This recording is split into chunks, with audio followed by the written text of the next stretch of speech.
বাড়িতে তো আপনারা অনেক রকমভাবেই পাস্তা বানিয়ে খেয়েছেন। চলুন আপনাদেরকে এবার রেস্টুরেন্ট স্টাইলে হোয়াইট সস পাস্তা রেসিপি বানিয়ে দেখাই। রেড সস পাস্তা রেসিপি তুলনায় এই হোয়াইট সস পাস্তা রেসিপি প্লেটের প্রাইস কিন্তু একটু বেশি। যদি আপনারা বাইরে থেকে veg white sauce pasta recipe order করেন, সেক্ষেত্রে কিন্তু এক প্লেট পাস্তার প্রাইসের দাম পড়ে যাবে আপনাদের 200 টাকার উপরে। আর যদি আপনারা নন ভেজ পাস্তার প্লেট অর্ডার করেন, সেক্ষেত্রে কিন্তু আপনাদের পাস্তার প্লেটের প্রাইস পড়ে যাবে 250 থেকে 300 টাকার উপরে। চলুন এবার দেখানো যাক কি কি উপকরণ দিয়ে আজকে আমি এই হোয়াইট সস পাস্তা রেসিপিটা বানাচ্ছি। এখানে হোয়াইট সস পাস্তা বানানোর জন্য আমি কিছু পাইপ পাস্তা নিয়ে নিয়েছি। প্রথমে গ্যাসটাকে অন করে একটা বোলের মধ্যে আমি জল নিয়ে নিয়েছিলাম। জলটা গরম হয়ে গেলে তার মধ্যে দিয়ে দিয়েছিলাম অল্প করে নুন আর সাদা তেল। এই তেলটা দেওয়ার একটাই কারণ, যাতে একটা পাস্তার সাথে আরেকটা পাস্তা গায়ে গায়ে না লেগে যায়। পাস্তাটা মোটামুটি 70% বয়েল হয়ে গেলে কিন্তু পাস্তাটা তুলে নিতে হবে। দেখতে হবে একটা পাস্তা তুলে এরকম কাটলে সাইডে ডিজাইনটা ঠিকঠাক আছে কিনা, তাহলেই বুঝতে হবে পাস্তাটা বয়েল হয়ে গেছে। এবার চলো দেখিয়ে দিই পাস্তাতে আমি আজকে কি কি সবজি ব্যবহার করব।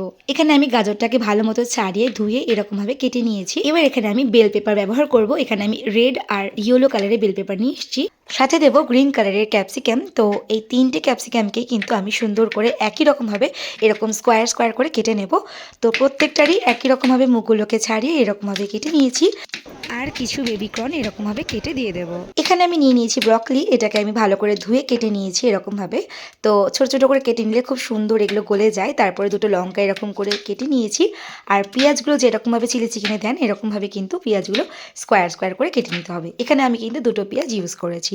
তো দেখো কত সুন্দর লাগছে। এখানে এক প্লেট সবজি, এই সব কটা সবজি দিয়ে আজকে কিন্তু আমি পাস্তা বানাবো। তো যেটা মেন ফ্লেভার আসবে পাস্তা, সেটার জন্য কিন্তু এখানে আমাকে রসুন ব্যবহার করতে হবে। এখানে আমি রসুন কিন্তু 3 থেকে 4 কোয়া নিয়ে এরকম করে ছোট ছোট করে চপ করে একটু ছুরির সাইডটা দিয়ে থেতো করে নিয়েছি। আর এখানে গ্যাসটাকে অন করে আমি একটা ফ্রাইং প্যান বসে তাতে দিয়ে দিয়েছিলাম আমুলের বাটার। এতটা মতন বাটার, সাথে আপনারা একটু সাদা তেল বা অলিভ অয়েলও আপনারা ইউজ করতে পারেন। তো এবার আমি একে একে সব সবজিগুলোকে দিয়ে দেবো আর ঢাকা দিয়ে এগুলোকে একদম সুন্দর করে সবজিগুলো সিদ্ধ হওয়ার জন্য একটুখানি রেখে দেবো। এখানে সবজিগুলো ভালো করে ফ্রাই হওয়ার জন্য কিন্তু আমি উপর থেকে সামান্য পরিমাণে নুন ছড়িয়ে ভালো করে নাড়াচাড়া করে ঢাকা চাপা দিয়ে দেবো কিছুক্ষণের জন্য। বারে বারে কিন্তু ঢাকাটাকে তুলে এরকমভাবে একটু নাড়াচাড়া করে দিতে হবে। সবজিগুলো ফ্রাই হয়ে গেলে তুলে নেব। তারপরে ওই ফ্রাইং প্যানের মধ্যে আবার একটুখানি সাদা তেল আর আবার একটুখানি 1 চামচ মতন বাটার দিয়ে দেবো। বাটারটা ভালো মতন মেল্ট হয়ে গেলে তার মধ্যে কিন্তু আমি 1 কাপ মতন গুঁড়ো ময়দা ইউজ করব। এটাই হলো মেন ব্যাপার। তো এই ময়দাটাকে কিন্তু বারে বারে এই বাটারের সাথে খুন্তি দিয়ে ভালোভাবে নাড়াচাড়া করতে হবে। যখন বাটারের সাথে ময়দাটা এরকম মেল্ট হয়ে এরকম একটা কালার চলে আসবে, তখন বুঝে নিতে হবে আমাদের ময়দাটা রেডি হয়ে গেছে। এবার আগে থাকতে ফোটানো দুধটাকে ঠান্ডা করে সেই দুধটাকে বারে বারে দিয়ে নাড়াচাড়া করতে হবে। যখন এটা একটা এরকম গ্রেভি মতন হয়ে যাবে, তখন আমি গ্রেভির ওপর থেকে একটুখানি ব্ল্যাক পেপার ছড়িয়ে দেবো।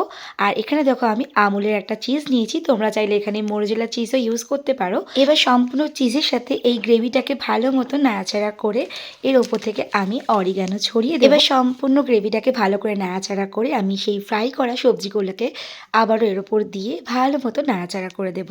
সবজির সাথে ভালো মতন এই গ্রেভিটা মিক্সড হয়ে গেলে তারপর আলাদা একটা প্যানের মধ্যে আমি সামান্য পরিমাণে তেল দিয়ে সেই থেতো করা রসুন কুচিগুলো দিয়ে ভালো মতন এরকম লাল লাল করে ফ্রাই করে নেব। এবার আমাদের রেডি করা পাস্তাটার ওপর সেই ফ্রাই করা রসুনটা ওপর থেকে ছড়িয়ে ভালো মতো নাড়াচাড়া করে দেব।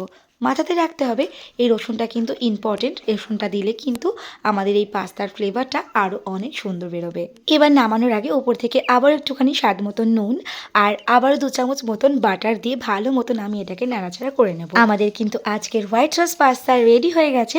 এবার ওপর থেকে আমি আবার একটুখানি অরিগানো ছড়িয়ে তার উপর থেকে কিছু চিলি ফ্লেক্স ছড়িয়ে দেব। আর এখানে আমি ভেজে রাখা সবজিগুলো কিছু তুলে রেখেছিলাম ডেকোরেশন করার জন্য। সেই সবজিগুলোকে ভালো মতন আমি উপর থেকে সাজিয়ে নেব এরকমভাবে, যাতে দেখতে খুবই সুন্দর লাগে।